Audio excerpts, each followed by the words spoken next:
Hello दोस्तों, स्वागत है आपका हमारे चैनल यूपी एग्ज़ाम क्रेजर में।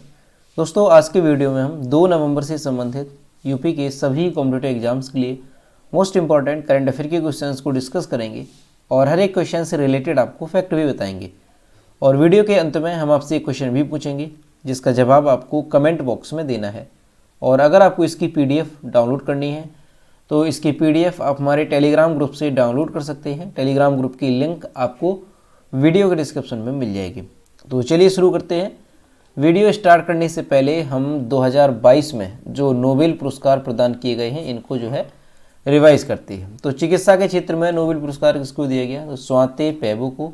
भौतिकी के क्षेत्र में Alain Aspect, John F Clauser और एंटोन जेलिंगर को। रसायन के क्षेत्र में Carolyn Bertozzi, K Barry Sharpless और मोर्टन मेल्डल को। साहित्य के क्षेत्र में एनी एनॉक्स को।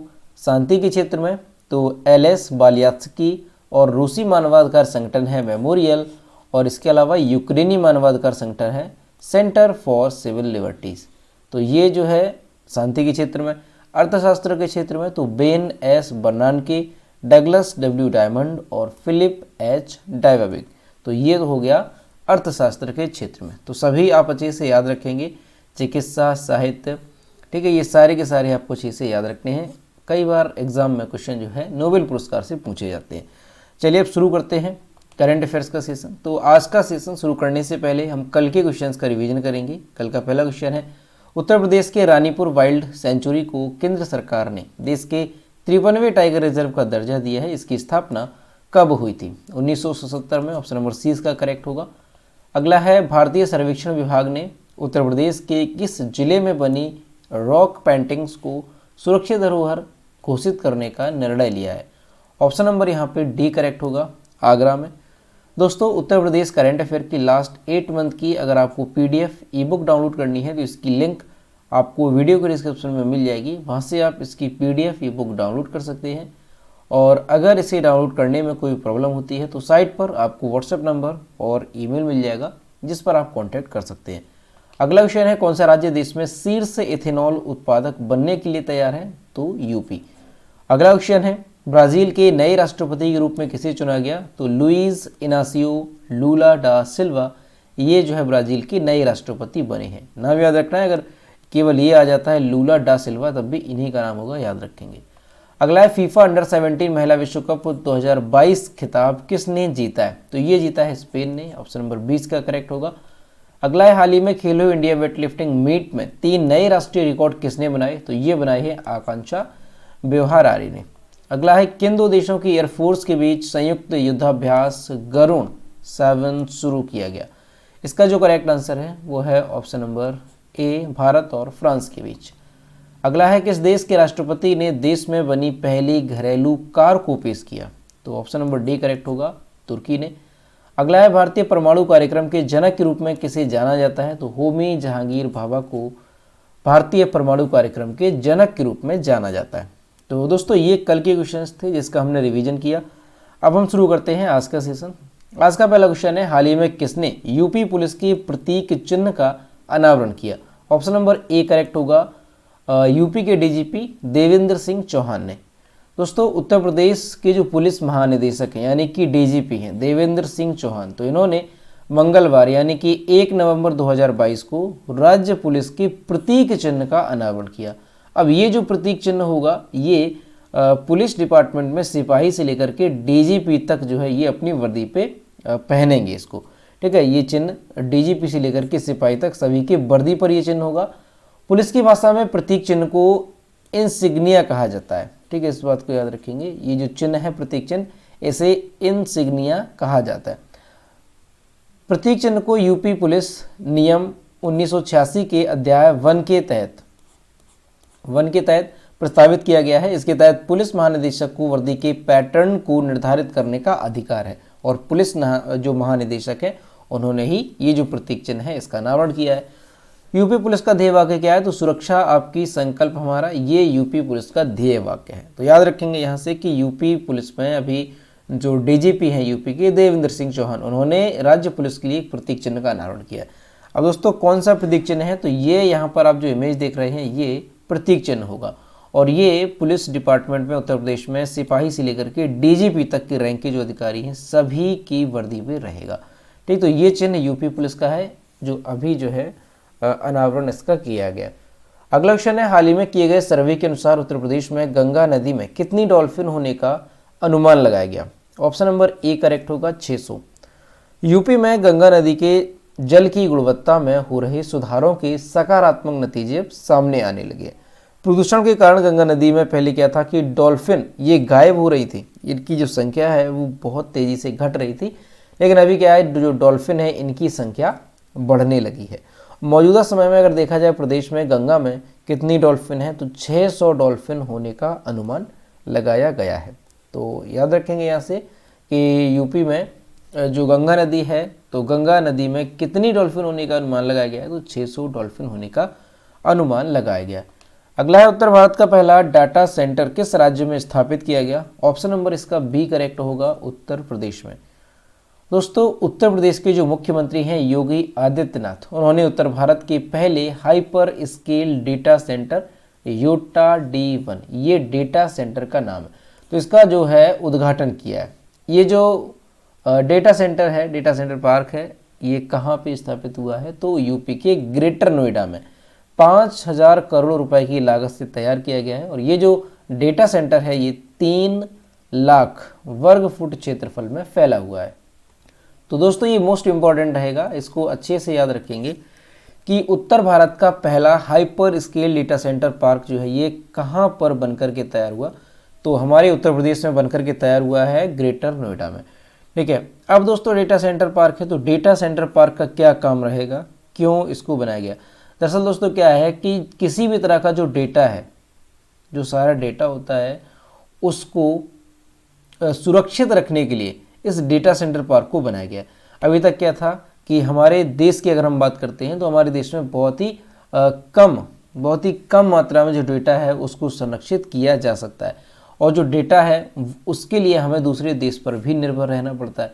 तो अभी क्या है कि ये जो डेटा सेंटर पार्क है ये यूपी में बना है, इसको स्थापित किया गया, तो इससे हमारे देश की जो स्थिति है बेहद सुधरेगी और हमें दूसरे देशों पर भी कम निर्भर रहना होगा। इसी तरह से और भी लक्ष्य रखा गया है कि अभी जो एक डेटा सेंटर पार्क है ये नोएडा में बना है, इसी तरह से आने वाले 3 से 4 सालों में 3 और डेटा सेंटर पार्क जो है वो बनाए जाएंगे।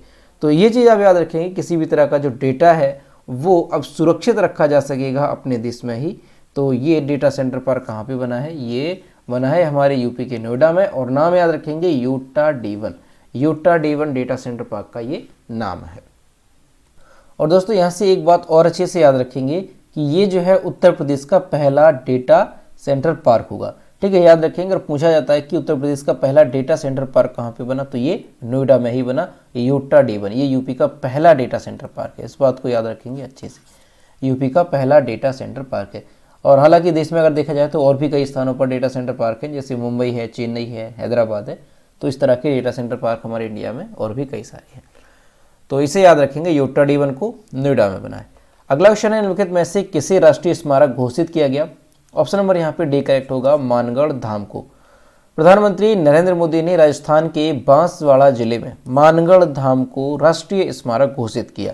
मानगढ़ राजस्थान के बांसवाड़ा जिले का एक हिल स्टेशन है। यहाँ लगभग 1500 भीलों ने महान संत गोविंद गुरु के नेतृत्व में अपने प्राणों की आहुति दी थी। तो अभी जो है याद रखेंगे इसको, मानगढ़ धाम को, इसे राष्ट्रीय स्मारक घोषित किया गया है मानगढ़ धाम को, जो कि कहाँ पे है, जो कि राजस्थान के बांसवाड़ा जिले में पड़ता है। ठीक है, क्वेश्चन में एग्जाम में क्वेश्चन इस तरह से भी पूछा जा सकता है कि मानगढ़ धाम कहाँ पे है, तो राजस्थान के बांसवाड़ा जिले में ये स्थित है मानगढ़ धाम। और अगर पूछा जाता है कि निम्नलिखित में से हाल ही में किसे राष्ट्रीय स्मारक घोषित किया गया तो मानगढ़ धाम को, ये नाम आप अच्छे से याद रखेंगे। और दोस्तों ये क्या है, तो मानगढ़ धाम जो है ये राजस्थान के बांसवाड़ा जिले का एक हिल स्टेशन है, और यहाँ पे 1500 यानी कि 1500 भीलों ने क्या किया था, अपने प्राणों की आहुति दी थी महान संत गोविंद गुरु के नेतृत्व में। तो इसे याद रखेंगे मानगढ़ धाम को, ये राजस्थान में। अगला है, वैश्विक टीबी रिपोर्ट किसके द्वारा जारी की जाती है? ऑप्शन नंबर ए इसका करेक्ट होगा, WHO यानी कि वर्ल्ड हेल्थ ऑर्गेनाइजेशन के द्वारा। दोस्तों WHO के द्वारा जो टीबी रिपोर्ट है वो जारी की जाती है, और अभी 27 अक्टूबर को ग्लोबल टीबी रिपोर्ट 2022 जारी की गई है। दोस्तों WHO द्वारा हर साल वैश्विक टीबी रिपोर्ट जारी की जाती है, और ये क्यों की जाती है? इसलिए क्योंकि ताकि वैश्विक, क्षेत्रीय और राष्ट्रीय स्तर पर तपेदिक यानी कि टीबी, ट्यूबरक्लोसिस महामारी और बीमारी की रोकथाम, निदान और उपचार में देशों की प्रगति का व्यापक मूल्यांकन किया जा सके, यही इसका उद्देश्य होता है। दोस्तों, ये जो टीबी रिपोर्ट होती है ये मुख्य रूप से राष्ट्रीय स्वास्थ्य मंत्रालयों से विश्व स्वास्थ्य संगठन द्वारा एकत्र किए गए आंकड़ों पर आधारित होती है। यानी कि हर एक देश के जो राष्ट्रीय स्वास्थ्य मंत्रालय हैं इनके द्वारा जो है आंकड़े एकत्रित किए जाते हैं और उसी के आधार पर ये जो टीबी रिपोर्ट है वो जारी की जाती है। अब जो अभी 2022 में रिपोर्ट जारी की गई है इसके प्रमुख आंकड़े कौन कौन से हैं? तो 2021 में तपेदिक के कारण 10.6 मिलियन से अधिक लोग बीमार हुए। 2020 के आंकड़ों की तुलना में ये जो दर है वो 4.5% की अधिक है। ठीक है, यानी 2022 में रिपोर्ट जारी की गई है, आंकड़े ये 2021 के हैं। तो 2021 में 10.6 मिलियन लोग बीमार हुए हैं और 2020 की तुलना में अगर हम देखा जाए तो इसमें जो है 4.5% की वृद्धि हुई है। 6 मिलियन लोग तपेदिक से अपनी जान गंवा चुके हैं, इनमें से 1,87,000 HIV के मरीज हैं। तो ये चीज़ भी यहाँ पे याद रखेंगे, 6 मिलियन लोग जो है तपेदिक से अपनी जान गंवा चुके हैं। तो याद रखेंगे यहाँ से कि जो टीबी रिपोर्ट है, वैश्विक ग्लोबल टीबी रिपोर्ट, ये किसके द्वारा जारी होती है? WHO द्वारा, और अभी साल 2022 की जारी की गई है, जिसके अनुसार ये कुछ आंकड़े आपको याद रखने हैं। दोस्तों, WHO की अगर हम बात करते हैं तो full form World Health Organization, स्थापना कब हुई है इसकी? तो 7 अप्रैल 1948 को इसकी स्थापना हुई है। हेडक्वार्टर कहाँ पे है? तो जिनेवा, स्विट्जरलैंड में इसका हेडक्वार्टर है, और हेडक्वार्टर ही अधिकतर पूछा जाता है तो उसको याद रखेंगे, जिनेवा, स्विट्जरलैंड। अगला क्वेश्चन है, हाल ही में टाटा स्टील के पूर्व प्रबंध निदेशक जमशेद जे ईरानी का निधन हो गया। इन्हें किस नाम से जाना जाता है? तो इन्हें जो है भारत के स्टील मैन के रूप में जाना जाता है। ऑप्शन नंबर बी इसका करेक्ट होगा। यहाँ पर आप इनकी इमेज देख सकते हैं। ये टाटा स्टील के पूर्व प्रबंध निदेशक थे जमशेद जे ईरानी। टाटा स्टील के पूर्व प्रबंध निदेशक और भारत के स्टील मैन कहे जाने वाले जमशेद जे ईरानी का निधन हो गया। ये जो है 85 ईयर्स के थे। जमशेद जे ईरानी को सन 2007 में भारत सरकार द्वारा उद्योग एवं व्यापार के क्षेत्र में पद्म भूषण से भी सम्मानित किया गया था। ईरानी जून 2011 में टाटा स्टील के बोर्ड से सेवानिवृत्त हुए थे। उन्होंने 1992-93 में भारतीय उद्योग परिसंघ के राष्ट्रीय अध्यक्ष का भी पद संभाला था। तो यहाँ से याद रखेंगे, काफ़ी इंपॉर्टेंट रहेगा कि भारत के स्टील मैन के रूप में किसे जो है जाना जाता है? तो जाना जाता है जमशेद जे ईरानी को, जिनका हाल ही में निधन हो गया है 85 वर्ष की उम्र में। ठीक है, पद्म भूषण जो है कब दिया गया? तो वो जो है 2007 में दिया गया, तो इसे भी आप याद रखेंगे। और ये जो है 2011 में टाटा स्टील के बोर्ड से सेवानिवृत्त हुए थे। तो याद रखेंगे, भारत के स्टील मैन के रूप में किसको जाना जाता है? तो ये जाना जाता है टाटा स्टील के पूर्व जो प्रबंध निदेशक थे जमशेद जे ईरानी, और इनका हाल ही में निधन हो गया। अगला क्वेश्चन है, किस राज्य से संबंधित प्रख्यात कलाकार नील पवन बरुआ का निधन हो गया? ऑप्शन नंबर यहाँ पे ए करेक्ट होगा, असम से, और यहाँ पर आप इनकी इमेज देख सकते हैं। दोस्तों, असम की जो प्रख्यात कलाकार हैं नील पवन बरुआ, इनका लंबी बीमारी के बाद शुक्रवार को गुवाहाटी मेडिकल कॉलेज अस्पताल में निधन हो गया। ये 84 साल के थे। असम के मुख्यमंत्री हेमंत बिस्वा शर्मा ने कहा कि कलाकार का निधन न केवल कला बिरादरी के लिए बल्कि राज्य के पूरे सांस्कृतिक क्षेत्र के लिए एक बड़ी क्षति है। दोस्तों, ये जो नील पवन बरुआ थे, इनका जन्म जोरहाट में असम के प्रख्यात कवि विनय चंद्र बरुआ, जिन्हें लोकप्रिय रूप से ध्वनि को भी कहा जाता है, उनके यहाँ हुआ था। बरुआ एक बहुमुखी कलाकार थे जिन्हें पेंटिंग, मिट्टी के बर्तनों को रंगना, मुखौटा बनाना और कविता लिखने के लिए जाना जाता था। तो याद रखेंगे यहाँ से कि असम के जो प्रख्यात कलाकार थे नील पवन बरुआ, इनका हाल ही में निधन हो गया है। और दोस्तों, जो नील पवन बरुआ है, इनका जन्म कहाँ पे हुआ था? तो असम के जो प्रख्यात कवि थे बिनंदा चंद्र बरुआ, जो बिनंदा चंद्र बरुआ हैं, इनको ध्वनि कोवी के नाम से जाना जाता है। तो इनके यहाँ जो है इनका जन्म हुआ था। तो याद रखेंगे यहाँ से, जो नील पवन बरुआ हैं ये किस राज्य से संबंधित थे? तो ये असम से संबंधित थे और ये प्रख्यात कलाकार थे। अगला क्वेश्चन है, बैडमिंटन में किस भारतीय जोड़ी ने फ्रेंच ओपन मेंस डबल्स का खिताब जीता है? ऑप्शन नंबर यहाँ पे ए करेक्ट होगा, सात्विक साईराज रैंकीरेड्डी और चिराग शेट्टी ने। सात्विक साईराज रैंकीरेड्डी और चिराग शेट्टी की स्टार भारतीय जोड़ी ने पुरुष युगल फाइनल बैडमिंटन में चीनी ताइपे के लू चिंग याओ और यांग पो हान पर सीधे गेम में हराकर फ्रेंच ओपन सुपर 750 खिताब जीत लिया। दुनिया की 8वें नंबर की इस जोड़ी ने 48 मिनट तक चले फाइनल में 25वीं रैंकिंग प्राप्त लू और यांग को हरा दिया, जो कि चीन के खिलाड़ी थे। तो यहाँ से याद रखेंगे, अगर पूछा जाता है कि फ्रेंच ओपन डबल्स का खिताब जो है किसने जीता है, तो ये जीता है सात्विक साईराज रैंकीरेड्डी और चिराग शेट्टी, जो कि भारतीय जोड़ी है पुरुषों की। ये बात भी यहाँ पे याद रखेंगे। अगला क्वेश्चन है, समुद्री द्विपक्षीय अभ्यास सिम्बेक्स भारत और किस अन्य देश के बीच आयोजित किया जाता है?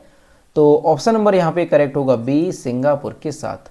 दोस्तों जो सिम्बेक्स समुद्री द्विपक्षीय अभ्यास है, ये भारत और सिंगापुर की नौसेनाओं के बीच आयोजित किया जाता है। याद रखेंगे कौन सा है, सिम्बेक्स। यह अभ्यास भारत और सिंगापुर के गहरे समुद्री सहयोग का एक प्रमुख उदाहरण है। यह एक्सरसाइज हिंद महासागर क्षेत्र में समुद्री सुरक्षा को बढ़ावा देने के लिए दोनों देशों के सहयोग को भी दर्शाता है। तो याद रखेंगे सिम्बेक्स जो समुद्री द्विपक्षीय सैन्य अभ्यास है, ये किन देशों के बीच होता है? तो भारत और सिंगापुर के बीच होता है। और दोस्तों कई बार एग्जाम में क्वेश्चन जो है सैन्य अभ्यास से पूछे जाते हैं, तो इनको याद रखेंगे। और यहाँ पर जो है हम इनको रिवाइज करते हैं। दोस्तों कल आपको कुछ सैन्य अभ्यास हमने रिवाइज कराए थे, ये कुछ अलग हैं, इनको आप याद रखेंगे। संप्रीति हो गया, तो ये भारत और बांग्लादेश के बीच होता है। मित्र शक्ति है भारत और श्रीलंका के बीच। मैत्री शक्ति ये भारत और थाईलैंड के बीच। वज्र प्रहार भारत और अमेरिका के बीच। गरुण शक्ति भारत और इंडोनेशिया के बीच। शक्ति अभ्यास भारत और फ्रांस के बीच। धर्मगोर्जियन भारत और जापान के बीच। सूर्य किरण भारत और नेपाल के बीच। और सिम्बेक्स भारत और सिंगापुर के बीच। तो इन्हें आप अच्छे से याद रखेंगे। आप अगर नोट करना चाहें तो इनको नोट भी कर लेंगे, चाहे आप इसको स्क्रीनशॉट भी ले सकते हैं। तो ये जो सैन्य अभ्यास हैं ये आप अच्छे से याद रखेंगे, ठीक है। किस देश के बीच कौन सा होता है भारत के साथ, तो इनको हमने देखा। अब कुछ और हैं, ये आपको कल हमने कराए थे। डेजर्ट नाइट हो गया, ये भारत और फ्रांस के बीच हुआ। कोकड़ शक्ति है भारत और यूके के बीच। इंद्रधनुष भारत और यूके के बीच। गरुण भारत और फ्रांस के बीच। अब यहाँ पे देखेंगे गरुण है और इसके पीछे था गरुण शक्ति, तो ये अलग है। गरुण शक्ति भारत और इंडोनेशिया के बीच और गरुण है भारत और फ्रांस के बीच। शिन्यू मैत्री भारत और जापान के बीच। कोप इंडिया भारत और यूएसए के बीच। डेजर्ट ईगल भारत और यूएई के बीच। और एवियेंद्र जो 2018 में हुई, ये भारत और रूस के बीच। तो इनको भी आप अच्छे से याद रखेंगे। अगला क्वेश्चन है, हाल ही में 5 राज्यों के कितने पुलिसकर्मियों को गृह मंत्री विशेष अभियान पदक से सम्मानित किया गया? ऑप्शन नंबर इसका सही करेक्ट होगा 63। विशेष अभियानों के लिए 5 राज्यों के 63 पुलिसकर्मियों को केंद्रीय गृह मंत्री विशेष अभियान पदक प्रदान किए गए। अब ये जो पदक प्रदान किए गए हैं, तो उनमें से दिल्ली के 19 हैं, पंजाब के 16, तेलंगाना के 13 और महाराष्ट्र के 11 और जम्मू कश्मीर के 4 पुलिसकर्मी इसमें शामिल हैं। तो याद रखेंगे यहाँ से कि अभी जो है कितने 63 पुलिसकर्मियों को केंद्रीय गृह मंत्री विशेष अभियान पदक से सम्मानित किया गया है। तो दोस्तों ये थे 2 नवंबर से संबंधित उत्तर प्रदेश के सभी एग्जाम्स के लिए मोस्ट इंपॉर्टेंट करंट अफेयर के क्वेश्चन जो कि हमने डिस्कस किए। अब हम देखते हैं कल की वीडियो का क्वेश्चन जो हमने आपसे पूछा था। कल के वीडियो का क्वेश्चन है कि भारत के किस राज्य में दुनिया की सबसे ऊंची भगवान शिव की प्रतिमा बनकर के तैयार हुई है? तो इसका जो ऑप्शन है वो डी करेक्ट था, राजस्थान। याद होगा आपको, राजस्थान के राजसमंद जिले में जो भगवान शिव की प्रतिमा ही बनकर के तैयार हुई है, जो कि दुनिया की सबसे ऊंची भगवान शिव की प्रतिमा है। ठीक है, ऊंचाई कितनी है इसकी? तो 369 फीट ये ऊंची है। और इसका जो आंसर है लगभग सभी स्टूडेंट्स ने सही किया। और मैं आपसे हर रोज़ कहता हूँ कि जो भी क्वेश्चन आपसे पूछा जाए तो सभी लोग क्वेश्चन का आंसर जरूर किया करो। तो ये रहा आज का क्वेश्चन। हर वर्ष 31 अक्टूबर किस दिवस के रूप में मनाया जाता है? इसका जो भी करेक्ट आंसर है वो आपको कमेंट बॉक्स में बताना है। और दोस्तों सभी लोग कोशिश करेंगे कि क्वेश्चन का आंसर जरूर करें। तो दोस्तों आज का वीडियो कैसा लगा? अगर वीडियो पसंद आया है तो इसे लाइक करें, अपने दोस्तों के साथ शेयर करें। और अगर अभी तक हमारे चैनल पर नए हैं तो हमारे चैनल को सब्सक्राइब करना ना भूलें, साथ ही बेल आइकन को भी प्रेस करें ताकि टाइम टू टाइम नोटिफिकेशन आप तक पहुंचता रहे। तो मिलते हैं नेक्स्ट वीडियो में। Thank you.